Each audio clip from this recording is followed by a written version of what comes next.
The rifle barrel pressed cold against Cordelia's temple as she clutched her baby brother tighter to her chest. "Please," she whispered to the masked man rifling through their wagon. "Take whatever you want. Just don't hurt the children." Her sister Ophelia, barely 12, stood frozen beside their overturned belongings, tears streaming down her dirt-stained cheeks. Little Bartholomew whimpered against Cordelia's shoulder, his tiny fists grasping at her worn calico dress.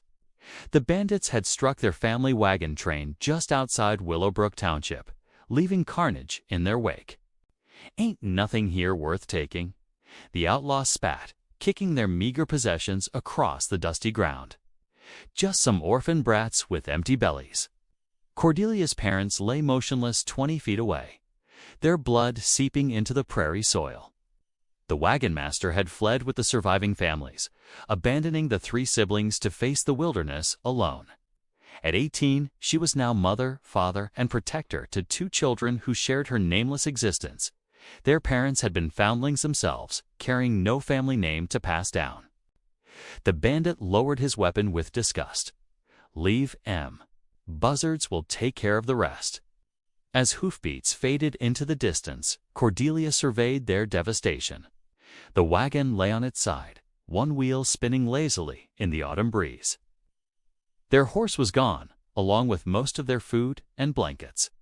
Winter would arrive within weeks, and they were 3 days' walk from the nearest settlement. "Cordy, what do we do?" Ophelia's voice cracked with terror. Before she could answer, another set of hoofbeats approached, slower, more deliberate. Cordelia grabbed the poker from their scattered camp supplies, positioning herself between the sound and her siblings. A lone rider emerged from the cottonwood grove, his broad-shouldered silhouette outlined against the setting sun. He dismounted carefully, hands visible and empty. "Easy there, miss. Name's Jasper Whitethorn. I heard gunshots." The man was perhaps 30, with weathered hands and kind eyes that took in their tragedy without flinching. His clothes marked him as prosperous, clean leather chaps. A well-maintained hat, boots that weren't falling apart at the seams. "The bandits are gone," Cordelia said, not lowering her makeshift weapon. "There's nothing left for you here." Jasper's gaze lingered on the overturned wagon, the scattered belongings. The small graves of fresh earth where she'd hastily buried their parents. "Looks like there's 3 somethings left that matter a whole lot more than whatever those vultures took." He approached their dead horse, examining the harness with practiced efficiency. "You planning to walk to Willowbrook? We'll manage." The words rang hollow even to her own ears. "In October, with a baby." He straightened, fixing her with a direct stare that seemed to see straight through her brave facade. "Miss, I run cattle on 12,000 acres, about a day's ride south. Got a big house, warm beds, and more food than 3 people could eat in a winter." Cordelia's grip tightened on the poker. "And what would you want in return?" "Help with the household. Cooking, mending, the work that keeps a ranch running." His voice was steady, honest. "Fair wages, respectable employment. Nothing more." The baby began crying, and Ophelia swayed on her feet from exhaustion. As darkness crept across the prairie, Cordelia realized they faced a simple choice: trust this stranger, or die in the wilderness with no name to mark their passing. Jasper. Whitethorn's ranch sprawled across rolling hills like something from Cordelia's childhood. Dreams if she'd ever dared dream so large. The main house rose 3 stories from the valley floor, its wraparound porch adorned with carved railings and hanging flower baskets that caught the morning light. Cattle dotted the pastures like scattered brown stones, and the sound of a distant windmill created a rhythmic melody that spoke of prosperity and permanence. "Welcome to Thornfield Ranch," Jasper said as his wagon crested the final hill. "Been in my family since before the war between the states." Cordelia adjusted baby Bartholomew in her arms, scarcely believing the transformation in their circumstances. 3 days ago, they'd been nameless orphans facing starvation. Now they rode in a well-sprung wagon toward what appeared to be a palace. "It's enormous," Ophelia breathed, her exhaustion temporarily forgotten. Do you live there all alone? Jasper's jaw tightened, almost imperceptibly. For the past 2 years, yes. The ranch hands who emerged to greet them were a weather-beaten collection of cowboys and farmhands, their faces curious but respectful. Jasper introduced the siblings simply as the new household staff, making no mention of their tragic circumstances or nameless status. Cordelia felt grateful for his discretion. Inside, the house was even more impressive. Polished hardwood floors gleamed beneath oriental rugs, and oil paintings in gilded frames adorned the walls. A massive stone fireplace dominated the main room, its mantelpiece displaying silver-framed photographs of people who'd clearly been loved and remembered. "The kitchen's through here," Jasper said, leading them past a grand staircase that curved upward like something from a fairy tale. "You'll find it well equipped. Mrs. Henderson, my former housekeeper, kept excellent records of household management." Cordelia noticed he said former, but didn't press. What happened to her? Moved to California to be near her daughter. He paused at the kitchen threshold, his expression growing distant. This house has been too quiet for too long. The kitchen was a wonderland of modern conveniences, a cast-iron stove with multiple burners, shelves lined with preserved goods, and a pantry stocked with more food than Cordelia had seen in her entire life. Through the window, she could see a vegetable garden and chicken coop, evidence of the self-sufficient empire Jasper had built. "Your rooms are upstairs," he continued, his tone carefully neutral. "The nursery still has a crib if it suits the little one." As they climbed the stairs, Cordelia glimpsed framed photographs on the landing of a beautiful woman in a wedding dress, the same woman holding a baby. And finally, a small headstone surrounded by flowers. The pieces fell into place with devastating clarity. Their assigned rooms were larger than any dwelling Cordelia had ever occupied, with real beds, warm quilts, and windows that overlooked the sprawling ranch. As Jasper prepared to leave them to settle in, he paused at the doorway. "There's one matter we should discuss," he said quietly. "In town, people will ask about your family name. For the sake of respectability and your own protection, you're welcome to use Whitethorn while you're here." Cordelia's breath caught. A name. After 18 years of being nobody's children, they could belong somewhere, even temporarily. "That's very generous," she managed. "It's practical," he corrected, but his eyes were kind. "Dinner's at 6. Ring the bell on the kitchen wall if you need anything before then." After he left, Cordelia stood at the window watching him stride across the yard with purposeful steps. This man had saved them from certain death, offering not just shelter, but dignity. Yet something in his manner suggested he was as much in need of rescue as they had been. That evening, as she prepared their first meal in the grand kitchen, she found herself humming something she hadn't done since before her parents' death. For the first time in her life, she was cooking in a home that felt safe, using a name that gave her standing in the world. The Whitethorn name might be borrowed, but the hope it represented was entirely real. 3 weeks into their residence at Thornfield Ranch, Cordelia had established a rhythm that felt dangerously close to belonging. She rose before dawn to prepare breakfast for Jasper and the ranch hands, spent her mornings tending the kitchen garden and managing the household accounts, and devoted her afternoons to caring for Bartholomew while teaching Ophelia to read from the extensive library Jasper had encouraged them to use. "You have an excellent hand with numbers," Jasper observed one evening, reviewing the ledger where she'd recorded the week's expenses. "And your meal planning has reduced our costs without sacrificing quality." Cordelia felt warmth bloom in her chest at his praise. "My mother taught me to make much from little." It seems the principle applies, even when there's abundance. They were sitting in his study after dinner, a fire crackling in the hearth, while Ophelia read aloud to Bartholomew in the parlor. The domestic tranquility felt both wonderful and terrifying, too perfect to last, too precious not to cherish while it remained. "Tell me about her," Jasper said quietly. "Your mother?" The invitation surprised her. In their weeks together, their conversations had remained carefully surface level, discussing ranch business and household management, but never venturing into personal territory. She was kind, Cordelia said, choosing her words carefully, determined to give us better lives than she'd had. She and my father worked themselves to exhaustion trying to reach Oregon, believing they could start fresh there. And now you're starting fresh here. Something in his tone made her look up from the ledger.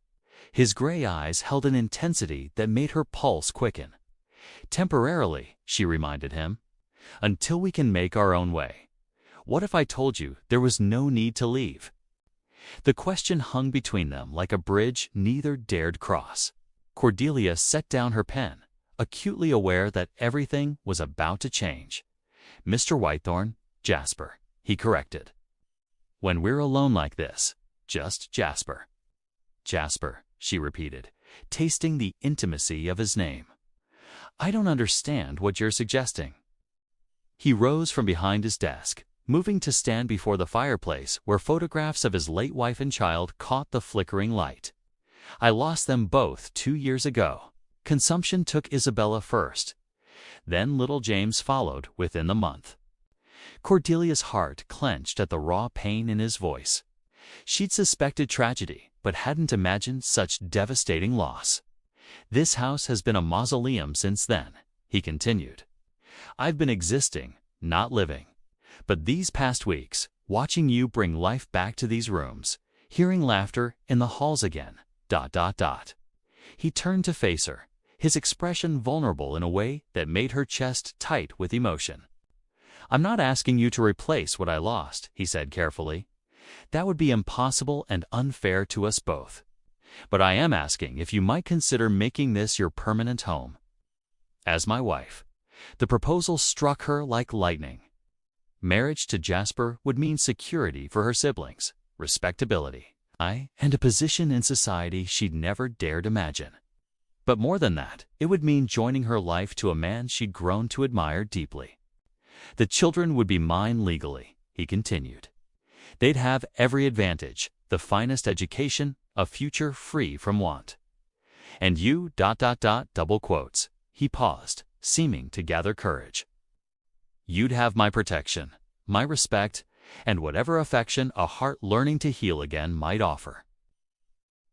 Cordelia stood, moving closer to him until she could see the hope and fear warring in his expression. And what would you have in return? A companion, he said simply. Someone who understands loss but chooses to keep living. Someone who can help me remember that this house was built for family.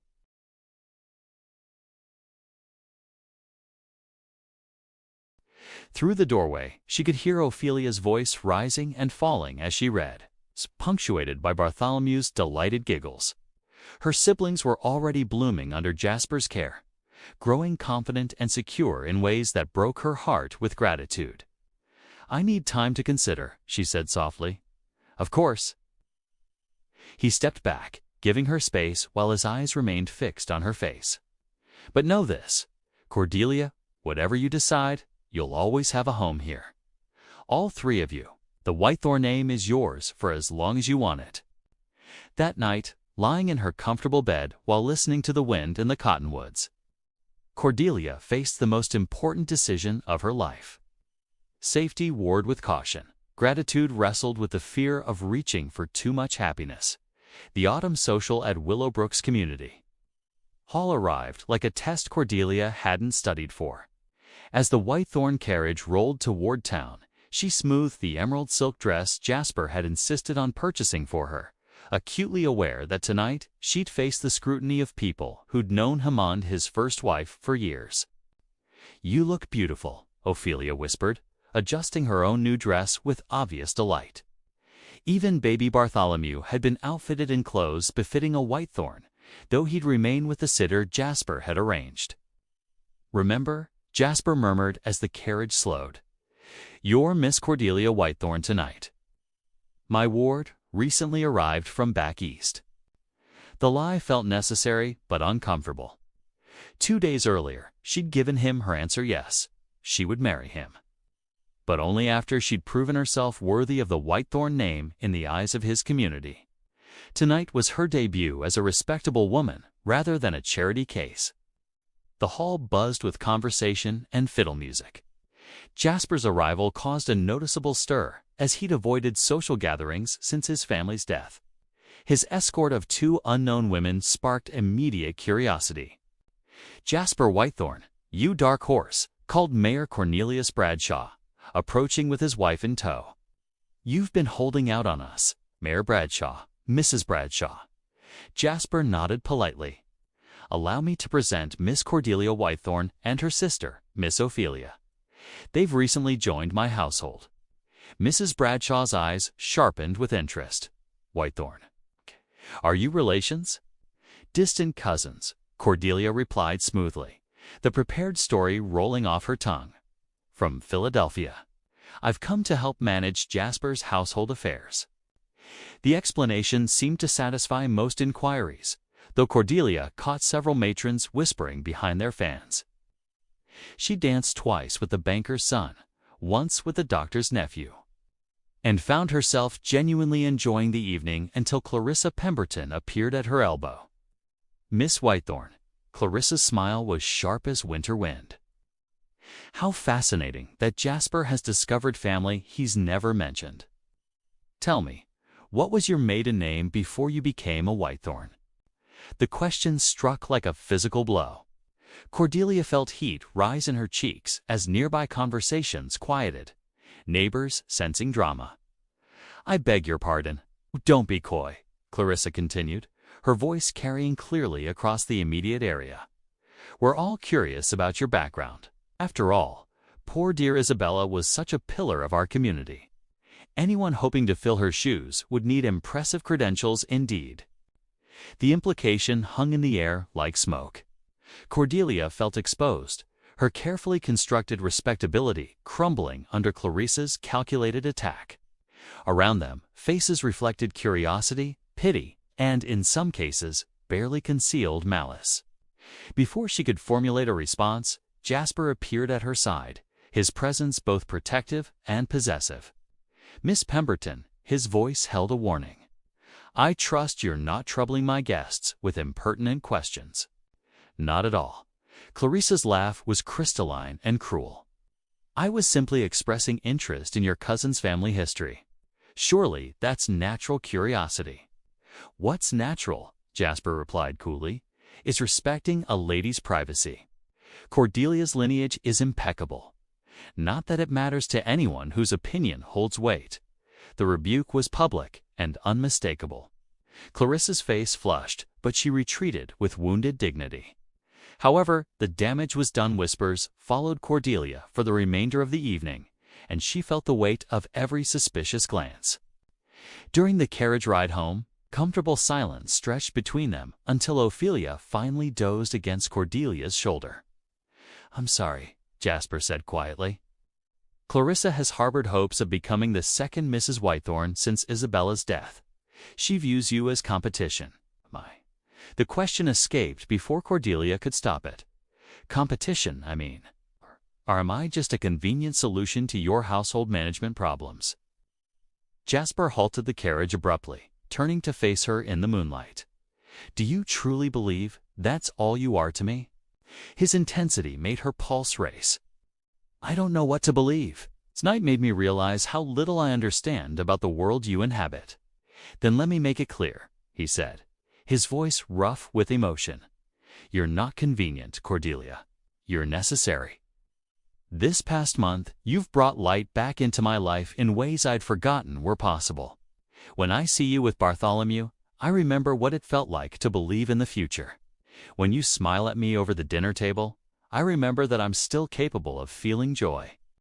He reached for her hand, his thumb tracing across her knuckles. Clarissa's jealousy stems from truth to have indeed captured something she never could: my heart.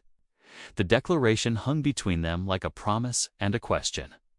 In that moment, sitting in a carriage beneath stars that seemed to shine just for them, Cordelia realized her feelings had evolved far beyond gratitude into something deeper and infinitely more dangerous.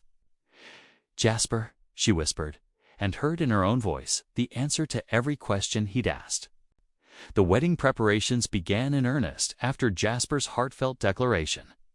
But they were interrupted by an unexpected visitor, who arrived on a cold November morning with news that would change everything. Cordelia was in the kitchen preparing lunch when she heard raised voices from the front parlor. Through the window, she glimpsed a travel-worn stranger arguing with Jasper on the front porch, his gestures increasingly agitated. When Jasper called her name, she wiped her hands on her apron and went to join them. "Cordelia, this is Marshal Augustus Vale from Denver." Jasper's voice was carefully controlled. "He claims to have information about your family." The marshal was a weathered man in his 50s, with tired eyes that had seen too much. He studied Cordelia's face intently before nodding. "You've got the Montclair look about you, miss. Same eyes as your grandfather." "I don't understand," Cordelia said, her heart beginning to race. "My parents were foundlings. We have no family." "That's where you're wrong." Marshal Vale removed a leather portfolio from his saddlebags. "Your parents were Ezekiel and Ruth Montclair. They disappeared 18 years ago after your father witnessed a murder in Denver, saw Senator Blackwood shoot a man in cold blood." The name Blackwood made Jasper stiffen. Cordelia had heard it whispered in political circles, always with a mixture of fear and respect. "Your father was going to testify," Vale continued. "So Blackwood's men came for your family. They burned your ranch, killed the hired hands, but your parents had already fled. They changed their names, moved from town to town, never staying anywhere long enough to put down roots." "That's why we never had a surname," Cordelia whispered, pieces of her mysterious childhood finally falling into place.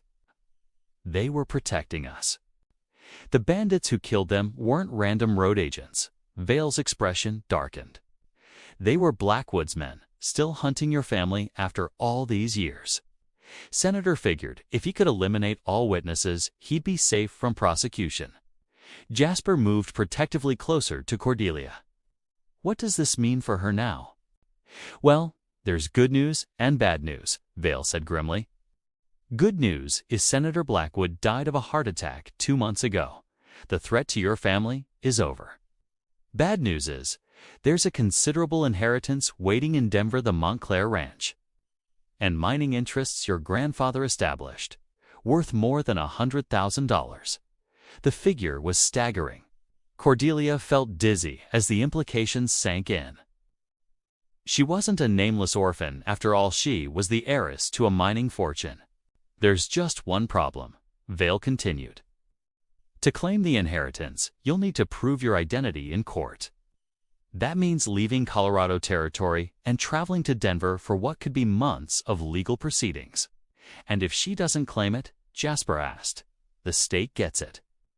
Your grandfather's will was specific: the inheritance goes to Ezekiel Montclair's children, or their children, or it reverts to the territory after 20 years. We're approaching that deadline."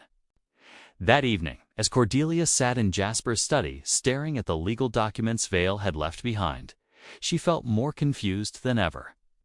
The woman who'd spent her whole life craving a name and identity now faced the overwhelming prospect of claiming one that came with enormous wealth and responsibility. "What are you thinking?" Jasper asked, settling into the chair across from her. "I'm thinking that 3 months ago I was nobody," she said slowly. "Now I'm supposed to be an heiress worth more money than I can comprehend. It feels like a dream, more a nightmare. The money doesn't change who you are, doesn't it?" She looked up at him, her eyes troubled. "If I claim this inheritance, I won't need your protection anymore. I won't need to marry for security." The words hung between them like a blade. Jasper's expression remained carefully neutral, but she saw the flash of pain in his eyes. "Is that what our engagement was to you? A marriage of convenience?" "No," she said quickly, then paused. "At least, not entirely. But how can I be sure of my own feelings when they're so tangled up with gratitude and necessity?" Jasper rose and moved to the window, his hands clasped behind his back. "What are you saying, Cordelia?" I'm saying I need to go to Denver. I need to claim what's mine, not just the money, but the knowledge of who I really am. And I need to do it as myself, not as someone seeking shelter under your name and us." The question broke her heart. If you still want me when I return, when I know who I am and what I'm capable of, then I'll know our feelings are real. Jasper turned to face her, his expression a mixture of admiration and anguish. "You realize you're risking everything. If you leave here as Cordelia Montclair, you may decide you don't want to return as Cordelia Whitethorn.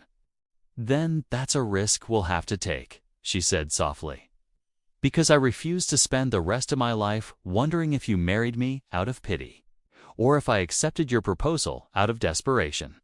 The decision was made.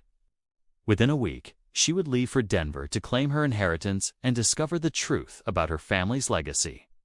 Whether she would return to Thornfield Ranch and to Jasper's arms remained to be seen. Denver in winter was a revelation of bustling commerce and harsh beauty that took Cordelia's breath away. The city had grown around the mining boom like a flower around gold, with grand hotels and opera houses rising alongside rough saloons and gambling halls. As the Montclair heiress, she found herself installed in the finest suite at the Windsor Hotel, surrounded by lawyers who treated her with a deference she'd never experienced.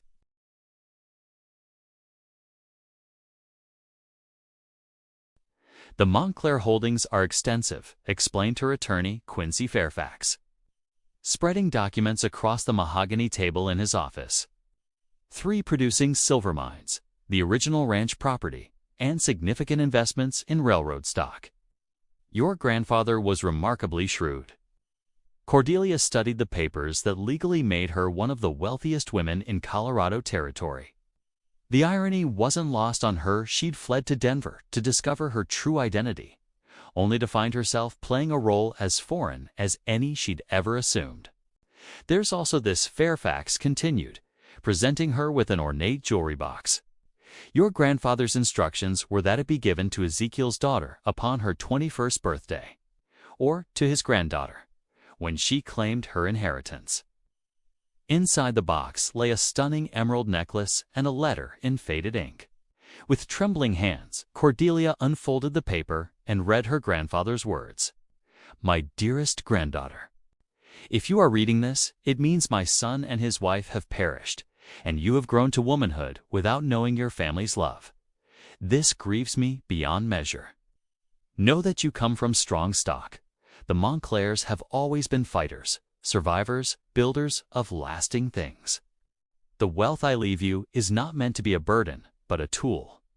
Use it to create the life your heart desires, whether that be in Denver society or somewhere your dreams may lead you.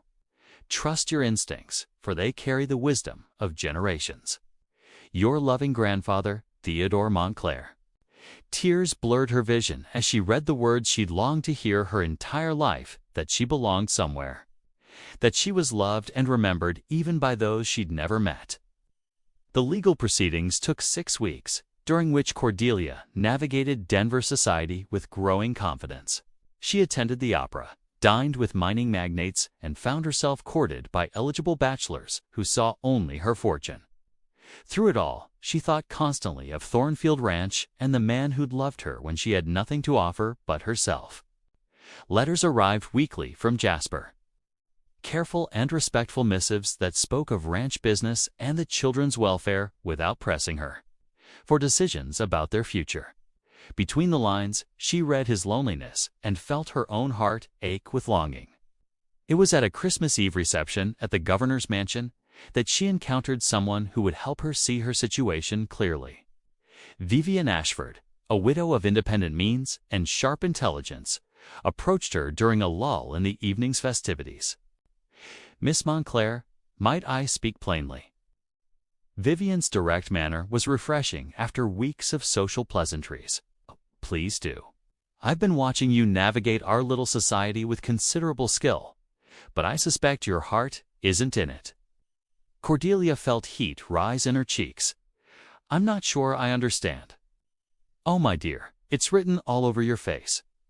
You have the look of a woman in love with someone who isn't here." Vivian's smile was knowing. "Tell me about him." Something in the older woman's manner invited confidence.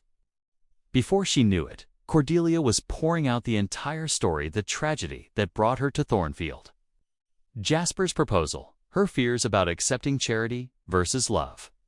And now you have enough money to buy half of Denver. But you're still hiding in a hotel room instead of claiming your happiness.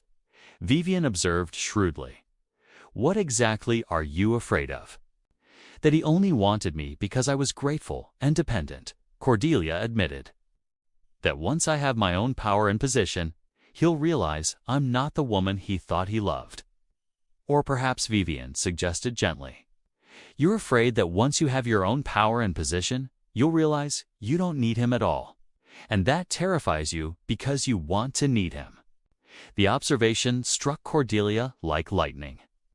In claiming her inheritance, she'd indeed discovered she was capable of independence, of navigating complex social and business situations with skill. But rather than making her feel less connected to Jasper, it had made her appreciate what they could build together as equals. "Love isn't about need," Vivian continued. "It's about choice. The question isn't whether you need him, it's whether you choose him, whether he chooses you, not as a charity case or a household convenience, but as the remarkable woman you've proven yourself to be." That night, alone in her luxurious suite, Cordelia made her decision. She would return to Thornfield Ranch not as a desperate woman seeking shelter, but as Cordelia Montclair, heiress and businesswoman, choosing love over all the other options her fortune could buy. She only hoped Jasper would be willing to marry a wealthy woman who no longer needed his protection, but desperately wanted his partnership. Spring was painting the Colorado prairie in vibrant greens when Cordelia's carriage topped the familiar rise overlooking Thornfield Ranch. 5 months had passed since she'd left as a nameless orphan. She now returned as one of the wealthiest women in the territory, but her heart hammered with the same nervous anticipation she'd felt that first desperate night. The ranch looked unchanged cattle dotting the pastures, the windmill turning lazily in the afternoon breeze, the great house standing solid and welcoming against the backdrop of mountains. What had changed, she realized with a pang, was her certainty of belonging here. Jasper emerged from the barn as her carriage rolled into the yard, and the sight of him, tall, weathered, achingly familiar, made her breath catch. He'd grown thinner during her absence, she noticed, and there were new lines around his eyes that spoke of sleepless nights. Their gazes met across the distance, and for a moment neither moved. Then Ophelia burst from the house with a delighted shriek, Bartholomew toddling behind her on legs that had grown surprisingly sturdy in her absence. "Cordy, you're home." Ophelia launched herself into her sister's arms with abandon. "We missed you so much. Jasper taught me to ride, and Bartholomew can say whole sentences now. And oh, you look so grand." Cordelia laughed, accepting her baby brother's enthusiastic embrace while drinking in the joy of reunion. Over their heads, she continued to watch Jasper, who approached more slowly, his expression unreadable. "Miss Montclair," he said formally when he reached them. "Welcome back to Thornfield." The use of her legal name felt like a barrier between them. "Thank you, Mr. Whitethorn. It's good to be back." They stood there awkwardly, suddenly strangers again, until Ophelia's chatter broke the tension. "Jasper's been miserable without you," she announced with the devastating honesty of youth. "He pretends not to be, but he sits in his study every evening staring at nothing. And Mrs. Henley from town brought him a pie last week, and he barely touched it." Ophelia Jasper's voice held gentle reproof, but his ears reddened with embarrassment. "It's true. And he keeps your room exactly as you left it, even though Mrs. Henley suggested he could use it for storage." That evening, after the children had been settled for the night, Cordelia found Jasper in his study, surrounded by paperwork, but clearly not concentrating on any of it. "May I come in?" He looked up, his expression carefully neutral. "Of course. It's your house too, if you choose it to be." She entered and closed the door behind her, then moved to stand before his desk. I need to tell you about Denver, about what I discovered. The newspapers covered most of it. Congratulations on your inheritance. You're quite the heiress." His tone was polite, distant, and it cut her to the heart. This was exactly what she'd feared, that her changed circumstances would create an insurmountable gulf between them. "Yes, I'm wealthy now," she said quietly. "Wealthy enough to go anywhere, do anything, marry anyone I choose." Jasper's hands stilled on his papers. "And what do you choose?" Instead of answering, she moved around the desk to stand beside his chair. "Do you remember what you told me the night you proposed? You said you weren't asking me to replace what you'd lost, because that would be impossible and unfair to us both." "I remember. I need you to know that I'm not asking you to love me the same way you loved Isabella. What we have is different, built on choice rather than chance, on mutual respect rather than youthful passion. It's not better or worse than what you had before. Just ... ours." She reached into her reticule and withdrew a small velvet box. "I have something for you." Jasper looked confused as she opened the box to reveal a simple gold wedding band. "In Denver, I had time to think clearly for the first time since we met. I realized that every decision I've ever made has been driven by fear or necessity, except for one." She took his hand in hers, feeling the familiar calluses and strength that had become so dear to her. "I choose you, Jasper Whitethorn.